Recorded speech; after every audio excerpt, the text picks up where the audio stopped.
여러분, 한 해 동안 정말 수고 많으셨어요. 특별히 이 금년 한 해는 굉장히 우리를 떠나는 사람도 많았고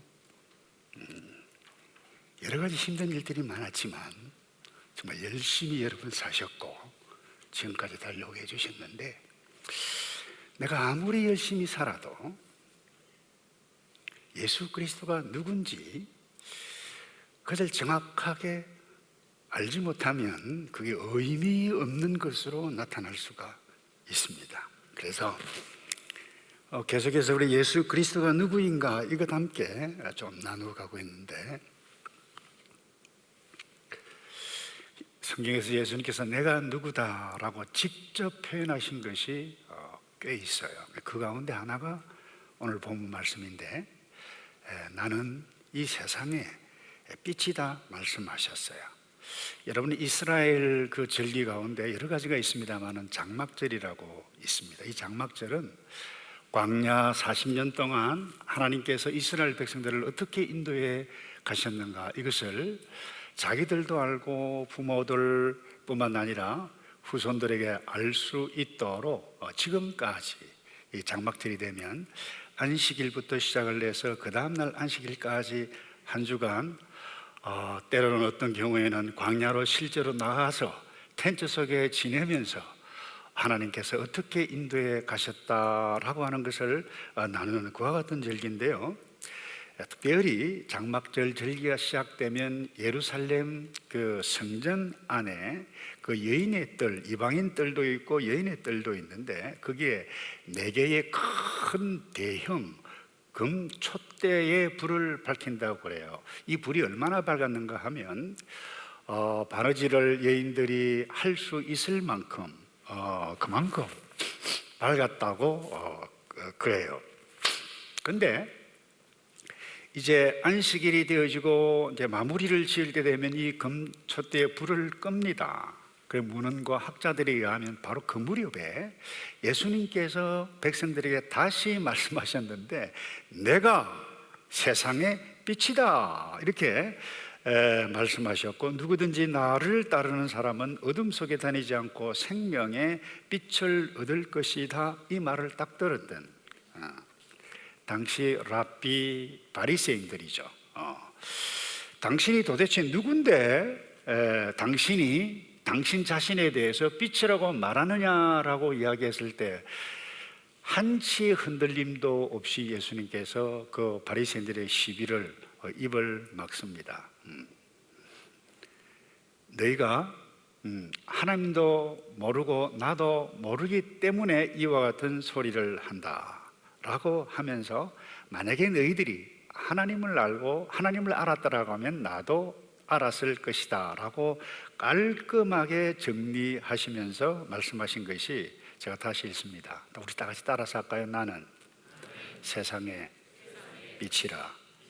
굉장히 놀라운 선언입니다. 여러분, 이 선언의 의미가 무엇입니까? 이것은 빛이신 하나님께서 자기 백성들에게 함께 임재하신다라고 하는 증거, 임재의 증거의 선언이다라고 하는 것입니다. 여러분, 아시다시피 하나님께서 창조하실 때의 첫 번째 날에 하셨던 창조가 무엇입니까? 빛이 있으라 말씀하셨을 때 빛이 있었어요. 이 빛은 햇빛이 아닙니다. 빛이 빛나게 하는 모든 것의 근원인 빛, 그건 잘 모르겠어요. 그게 빛입니다. 다시 말해서 빛이 빛되게 하는 그 근원의 빛, 그 의미가 빛이라고 하는 것입니다. 한마디로 이야기하면 하나님이라고 하는 것입니다. 그래서 여러분들이 눈을 딱 뜨고 밝음이 있다, 적어도 하나님의 백성이라고 하면 오늘도 하나님께서 나와 함께 계시는구나, 빛의 근원이신 그분이 지금 살아계신다라고 하는 거예요. 그 빛의 근원이신 하나님께서 이 사람이 만든 빛도 빛나게 하신 그분이 하나님이라고 하는 것입니다. 그런데 특별히 그 이스라엘 백성들이 출애굽에서 광야에 나갈 때 먹을 것 그리고 마실 것 때문에 염려도 많았습니다만은, 특별히 사막 기후인지라 낮에는 뜨거웠어요. 그리고 밤에는 추웠어요. 밤이면 추웠을 정도뿐만 아니라 고요했습니다. 물론 옆 텐트에서 떠드는 소리도 가끔 들렸었기도 했겠습니다만은, 이런 사람이 없는 데서 오는 그 고독이 아니라, 군중도 있고 옆에 사람 다 있지만은 밤의 고요함 때문에 여러분 고독을 느꼈을 수도 있었던 그와 같은 상황이 어제 이스라엘 백성들이 광야에서 걸어갔던 삶의 상황이에요. 어떤 의미에서 철학자들이 말하는 실존적인 고독, 사람들이 많이 있지만 모든 것들이 다 있는 것 같지만 왜 이렇게 외롭지라고 할 그와 같은 것을 느꼈던 그때의 순간에 갑자기 밤에 불기둥이 보여요. 와, 불 봐라 그랬어요. 많은 사람들이 깜짝 놀라가지고 딱 보니까 불기둥이 있는 거예요. 이와 같은 상황을 경험했던 모세가 기록한 것이 출애굽기 13장 22절이에요. 이렇게 기록합니다. 여호와께서는 앞서가시며 낮에는 구름 기둥으로 그 길을 인도하시고 밤에는 불기둥으로 그들에게 빛을 비춰 그들이 밤낮으로 갈 수 있게, 어떻게 해요? 밤낮으로 갈 수 있게 해 주셨습니다. 그리고는 낮에는 구름 기둥이, 밤에는 불기둥이 백성들 앞에 사라지지 않았습니다. 자, 보세요. 그 빛이 밤낮 사라지지 않았습니다. 강조하고 있다라고 하는 것을 우리가 볼 수 있습니다. 무슨 말입니까? 빛. 빛에 거는 대신 하나님께서 어제 광야 백성들에게 함께 임재하셨다는 것입니다. 그런데 갑자기 장막절에 마지막 끝나는 무렵에 내가 세상의 빛이다 라고 예수님께서 하신 말씀의 의미가 무엇입니까? 바로 그 빛에 거는 대신 하나님이 바로 내가 여기에 있다라고 하는 그 의미라고 하는 것을 여러분들이 놓쳐서는 안 됩니다. 여러분, 이스라엘 백성들 가운데 종교적으로 가장 열심히 있었던, 어떻게 보면 랍비 바리새인들, 이들조차도 세상의 빛이라고 하셨던 그 말씀의 의미를 오해했습니다. 그리고 거절했습니다. 그 시비를 걸었습니다.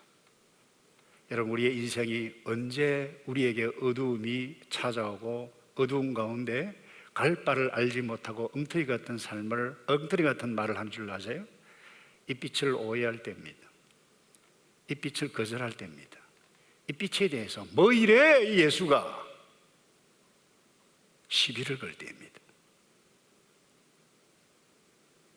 여러분, 바리새인 자신들은 가장 경건하고 나의 기도 때문에 너희가 살아, 나의 가르침 때문에 너희가 살아, 나의 일주일마다 구정금하는 이것들 때문에, 우리 바리새인들 때문에 너희가 산다 이 인간들아, 이런 표현들을 했던 사람들이 어제 바리새인들이었습니다. 그들은 사람을 나누어 놓았습니다. 이름 자체도 파리사이는 나누어 놓는 사람들이에요.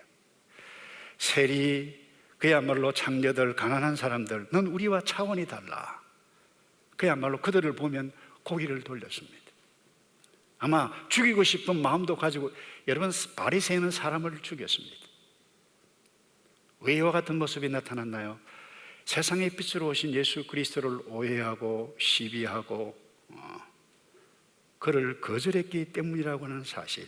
그런데 여러분, 이 나는 세상의 빛이다 이것을 외치신 그 사건 바로 전에 어떤 사건이 있었나요? 현장에서 간음을 했던 한 여인이 붙잡혀서, 어떻게 보면 머리채 끌려서 질질질 끌려왔다라고 하는 표현이 정확할 것입니다. 끌려왔어요. 그때 예수님 보고 시험하기 위해서 지금 묻고 있는 거예요. 모세율법에 의하면 돌로 들어서 쳐서 죽여야 되는데 당신 생각은 어떠냐라고 따져 묻듯이 시험할 그때에 예수님께서 어떻게 하셨나요? 여러분이 아시다시피 조용히 앉으셨어요. 땅바닥에 손가락으로 못을 적으셨어요. 그리고는 침묵이 흘렀어요.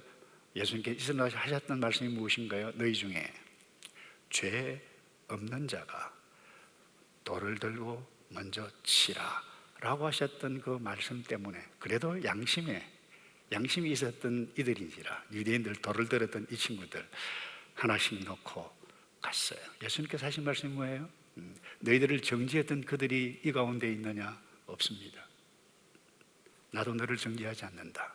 근데 한마디 하세요. 가거라. 근데 다시는 범죄하지 말거라. 놀랍지 않습니까? 자, 보세요. 미국에 제가 종종 소개하는 미국의 웨런 유세비 목사님은 이 부분을 두고 이렇게 주의를 했어요. 제목을 어두움과 빛이라. 그 의미가 무엇입니까?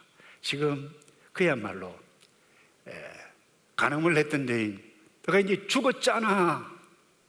비윤리적인 사람을 두고 돌을 들고 쳐 죽이려고 하는 이 종교인들, 그와 같은 상황 가운데 예수님께서 한 말씀 하시니 모든 것이 정리가 되어졌어요. 어둠이 있었는데 예수님께서 한 말씀 딱 하시니까 딱 정리가 되셨어요. 놀라운 일 아닙니까? 우리 가운데, 여러분의 가정 가운데 예배를 드리고 있지만 여러분의 심령 가운데 이 예수, 세상의 빛으로 오신 예수 그리스도를 알지 못하고 확신하지 못한다라고 하면 여러분들은 어두움에 거할 가능성이 많습니다. 여러분 때로는 죄를 지어도 세상의 빛으로 오신 그 예수 그리스도를 모시면 그 어두움이 물러가게 되어질 것입니다. 예수님께서 하신 말씀 이 의미예요. 나는 세상의 빛이다.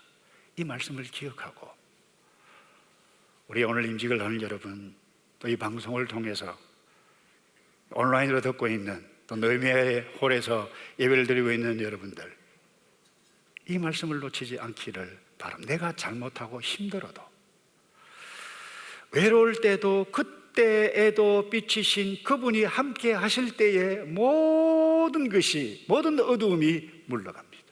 여러분, 금년 한 해 동안 힘든 일 많았을 것입니다. 여러분, 다가오는 새해에도 힘든 일 없기를 바랍니다만 없을 수가 없습니다. 아마 더 힘들 가능성이 있을 한 해가 될지도 모릅니다.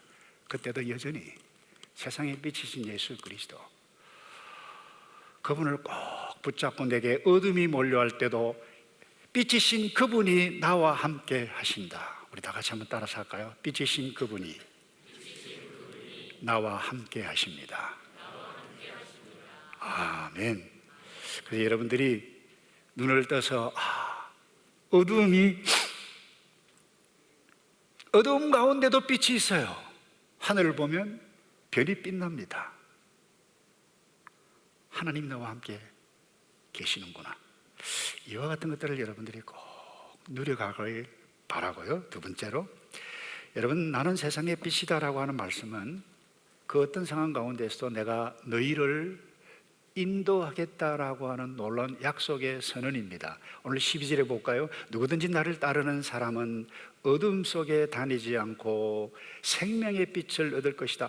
어둠 속에 다니지 않도록 하겠다. 뭐예요? 어두움 가운데 있지만, 방황하는 가운데 있지만 내가 너를 반드시 인도해 가고 그 다음에 생명의 빛을 얻게 해줄 것이다. 이런 놀라운 여러분이 약속의 선언이 바로 나는 세상의 빛이다, 내가 너희의 빛이다라고 하는 말씀입니다. 여러분, 어두움, 캄캄한 칠흑이 나에게 갑자기 딱 다가오면, 갑자기 앞을 보지 못하는 사고를 만난다 할지라도 그때는 우리가 내가 어디를 갈 것인가 분간할 수 없을 것입니다. 그때도 세상의 빛이신 예수 그리스도는 내가 너를 인도하마. 여러분, 광야 이스라엘 백성들 잠깐 어제를 생각해 볼까요? 이들이 홍해를 떠나자 마실 물이 없었습니다. 마를 만났어요. 불평했습니다. 그런데 걸었어요. 엘림을 만났습니다. 얼마나 좋았습니까? 우와, 이 오아시스, 여기에 살았으면 좋겠다라고 하고 있는데 어느 순간에 갑자기 위에서 구름이 움직이기 시작합니다. 어떻게 돼요? 보따리 싸라, 텐트 걷어라 이야기예요. 아니, 좀 더 있고 싶은데요. 아니, 보따리 싸. 쭉 갑니다. 근데 갑자기 구름이 딱 멈춰요. 빛 가운데서. 그것도 보니까 양사방이 돌이에요, 모래예요. 먹을 것이 없어요. 이런데 어떻게 텐트를 치란 말입니까? 그때 그래도 치라. 하나님의 인도하시겠다. 하나님의 인도하심이 거기에 있다는 것입니다. 여러분, 그 어떤 어려운 가운데서도 자기 백성들에게 때로는 자기는 환경을 통해서, 상황을 통해서 인도하시고 말씀하십니다. 우리에게 주셨던, 계시로 주셨던 성경 말씀을 통해 때로는 사람, 아니 영적인 지도자를 통해서, 영적인 선배를 통해서 우리에게 반드시 인도할 것을 여러분들이 믿기를 바랍니다. 여러분, 존 헤럴리 뉴먼이라고 하는 1801년에 태어나신 분이 조금 독특한 분이십니다. 이 영국 성공의 국교회죠. 사제로 이렇게 출발하셨는데, 영국 교회가 영적으로 침체되는 이와 같은 상황 가운데 이 옥스포드 무브먼트라고 당시에 일어나서서, 이것은 무엇인가 하면 이 영국 국교보다 사실 천주교 쪽에 가까운 그와 같은 그 영적인 무브먼트를 했던 사람 가운데 한 분인데, 이분이 시실리 섬 이태리죠. 방문을 하는 가운데 그 일에 열정적으로 헌신을 했는데 거기서도 열병을 넣습니다. 죽을 고비를 넘깁니다. 그래서 다시 영국으로 돌아가야 되겠다라고 배를 기다리는데 배가 오지를 않았어요. 3주 동안. 근데 배가 하나 있었는데 귤을 나르는 배의 그 문헌에 보면 탔어요. 타는데 타도를 만납니다. 돛대가 부러집니다. 캄캄합니다. 그때 이분이 지었던 찬송시가, 우리가 어른들은 아실 거예요. 불러지는 찬송시가 이것입니다. 내 갈 길 멀고 밤은 깊은데 빛 되신 주, 저 본향 집을 향해 가는 길 비추소서. 내 가는 길 달지 못하나 한 걸음씩 늘 인도하소서.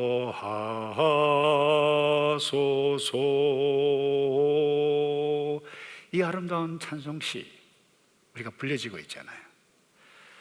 여러분, 코로나 바이러스가 창궐해서 몸과 마음뿐만 아니라 우리의 삶 전체가 파손하게 되어지는 그와 같은 상황이 앞으로 우리의 삶에서 기다린다 할지라도 여전히 주님은 저와 여러분의 삶을 인도해 주시는 그분이라고 하는 사실을, 나는 세상의 빛이다, 내가 지금 어두운 가운데 있지만 그분은 반드시 인도해 가실 것이다, 나의 자녀도 인도하고 나의 미래도 인도해 가고, 내가 지금 체력이 약하고 병도 있지만 주께서 광명한 세상의 빛으로 오셨던 그분은 반드시 인도해 가실 것이다.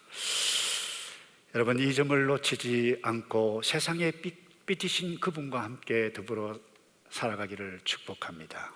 마지막으로요, 이 세상의 빛으로 오신 예수님께서 놀라운 말씀을 우리에게 하셨습니다. 마태복음 5장에 보면 이 제자들에게, 그리고 이 몰려온 백성들에게 하셨던 말씀이 마태복음 5장 14절의 이 말씀이, 너희는 세상의 빛이다. 산 위에 세워진 도시는 숨겨질 수 없다. 여러분, 이해가 됩니까? 너희는 세상의 빛이다.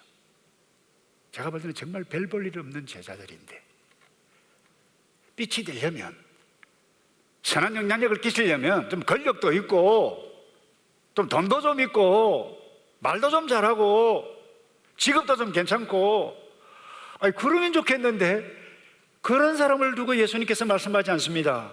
그야말로 힘없고 나약하고 가난하고, 예수님께서 기적을 베풀면 빵이나 먹으면 좋겠다라고 하는 그와 같은 사람들, 가까이 있는 그 사람들을 향해서 하셨던 말씀이 뭐예요? 너희는 세상의 빛이다라고 말씀하셨어요. 더 충격적인 것은 이것입니다. 사도 바울이 고린도 교회를 향해서 편지를 쓴 것이 1장 1절 2절에 나타납니다. 하나님의 부르심을 입은 나 사도 바울이 하나님의 거룩함을 입은 너희 성도 곧 하나님의 교회에 내가 편지를 하노니. 무슨 이야기예요? 알다시피 고린도 교회에 문제 많았어요. 성적인 범죄를 저지른 성도들도 있었고, 은사를 많이 받았는데 내가 잘났다라고 싸움을 하면서 야단법석을 피웠던 문제투성이었던 그 교회를 향해서 하나님의 교회라고 그래요. 성도라고 그래요. 여러분, 교회는 세상의 빛입니다. 성도가 세상의 빛입니다. 따라서 합시다. 나는 세상의 빛입니다. 여러분, 이 말을 너무 많이 들어서 감동이 잘 안 되죠. 저는 설교문을 읽을 때도 나를 글쎄 세상의 빛이래요. 내가 누군지 참 잘 아는데 교회를 세상의 빛이라 그래요. 여러분들의 세상의 빛이라 그래요. 왜 이렇게 말씀하셨을까요? 세상의 유일한 희망은 교회 성도밖에 없다는 것입니다. 저는 기억이 생생합니다. 1991년 12월 29일 에번데일 리폼 처치에서 창립 예배를 드릴 때 설교 본문이 마태복음 28장 18절에서 20절이었어요. 제가 그렇게 설교해서 또 하나의 교회에는 의미가 없습니다. 이 교회는 예수 그리스도 제자가 되고 제자로 삼고 제자를 되기를 원하는 교회이고, 그것도 우리끼리 모여서 제자 훈련하고 사역 훈련하고 와 은혜 받고 좋다 이것이 아니라 세상에 하나님의 나라 같이 하나님의 복음, 하나님의 사랑을 나누어가는 그 교회이면 좋겠다라고 나누었던 것이 30년 전 이야기였어요. 여러분, 금년 정말 여러분들이 힘들었을 것입니다. 전도를 하고 싶어도 사람을 만나지 못하게 하는데, 그래서 하나님께서 여러 채널들을 통해서 지혜를 주셨어요. 어떻게 하든지 우리는 복음을 전해야 되겠다. 아름다운 동행 페스티벌을 했어요. 참 어줍지 않은 그와 같은 걸 시작했지만 하나님께서 하나씩 행해 가셨습니다. 제가 말씀드리고 싶은 것은 이것입니다. 여러분들이 이 일을 위해서 예수님께서 너희는 세상의 빛이라 하신 것은 무엇이에요? 너희가 이미 나의 빛을 받았는데 이 빛, 복음의 빛이에요. 사랑의 빛이에요. 이 빛을 전하지 아니하면 목장 아닙니다. 하늘의 교회가 아니라는 거예요. 그것은 여러분들이 왜 직분자로 선임을 받았어요? 이 일을 위해서 공부하고 이 일을 위해서 사업을 하고 이 일을 위해서 자녀 양육을 하지 않는다라고 하면 죄송합니다. 그럼 교회도 아무것도 아니라고 하는 것입니다.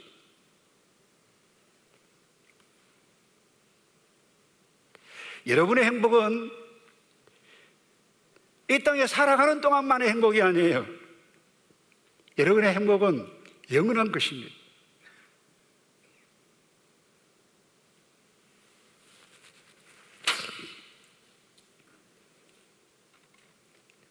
종종 제게 아내를 통해서 카톡에 메시지를 줘요.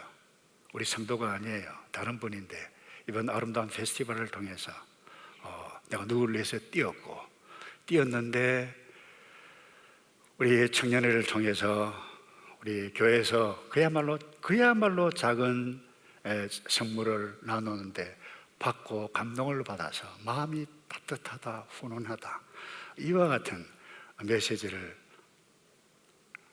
받고 난 다음에 참 기분이 좋더라고요. 여러분, 예수 그리스도 제자의 삶은 우리 안에서, 교회당 안에서만 이루어지는 것이 아닙니다. 멀리 있지 않습니다. 내가 할 수 있는 한 작은 사랑, 작은 따뜻한 말 한마디, 이것 나누어 가는데, 요즘 세상이 그렇잖아요. 사랑 행위가 없다 보니까 위선적이다. 교회가 얼마나 많은 욕을 먹고 살아가고 있는 형편인데, 오늘 여러분 직분자로 선임받은 여러분들에게 제가 부탁합니다. 여러분, 왜 부름을 입었죠?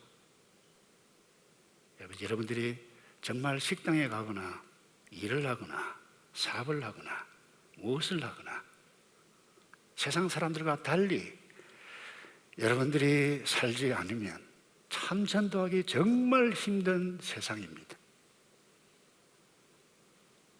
오늘날 꿀먹은 아니 벙어리 교회가 많습니다.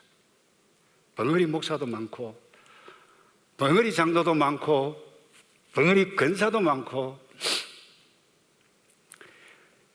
내게 임한 이 구원의 빛, 사랑의 빛을 이 받았던 내가 이렇게 되어졌고 이것 너에게도 있기를 원한다. 여러분, 이것 하지 않으면 그 교회가 아닙니다. 그 벙어리입니다. 오늘 왜 영적 부흥이 일어나지 않습니까? 목장에, 여러분의 가정에, 아니 나의 삶에.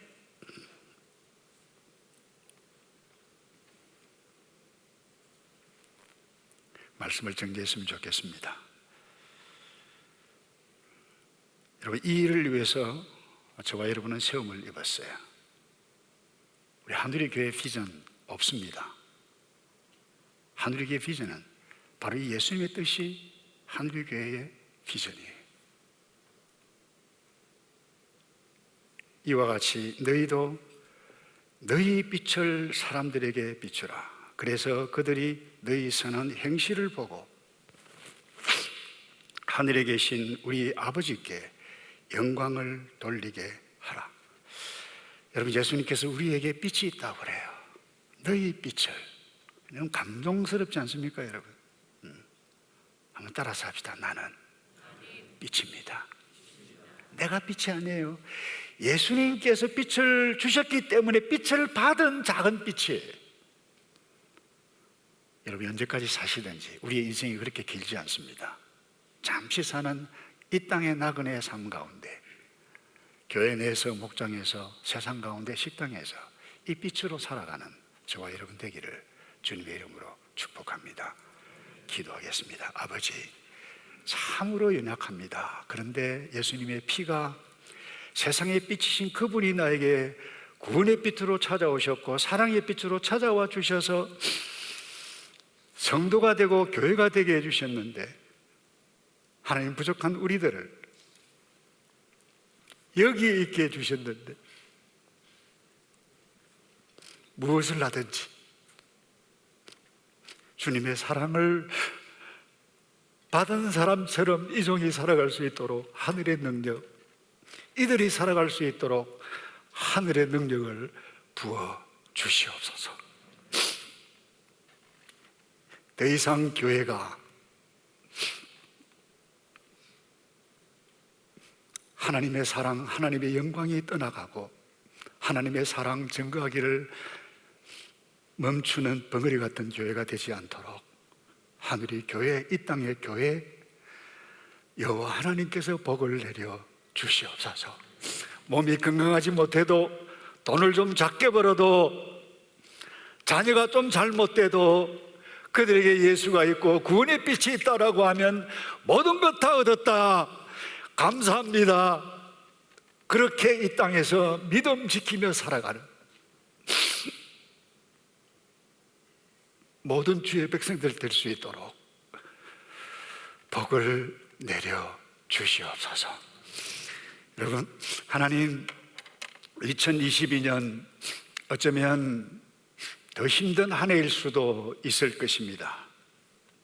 오미크론이 아니라 더 센 놈이 와서 재앙처럼 재앙이 임하고 견디기 힘든 기후 이상 상태까지 올 수도 있을 것입니다. 그럼에도 불구하고 여전히 세상에 빛으로 오신 예수 그리스도, 그분이 나의 주님, 나의 하나님이심을 고백하며 믿음으로 주님 부르시는 그 순간까지 믿음 잘 지켜갈 수 있는 우리 모두이도록 복을 내려 주시옵소서. 하나님, 오늘 예배를 드리는 이 백성들 감사합니다. 이분들 때문에 세상에 희망이 있도록 이들을 사용하여 주시옵소서. 하나님, 우리 교회 교역자들, 장로님들, 권사님들, 집사님들, 목장, 모든 식구들 때문에 세상이 살맛나게 하는 이후의 삶이 되어져 가도록 두 손 들어 축복해 주시옵소서. 감사합니다. 예수 그리스도의 이름으로 기도합나이다. 아멘.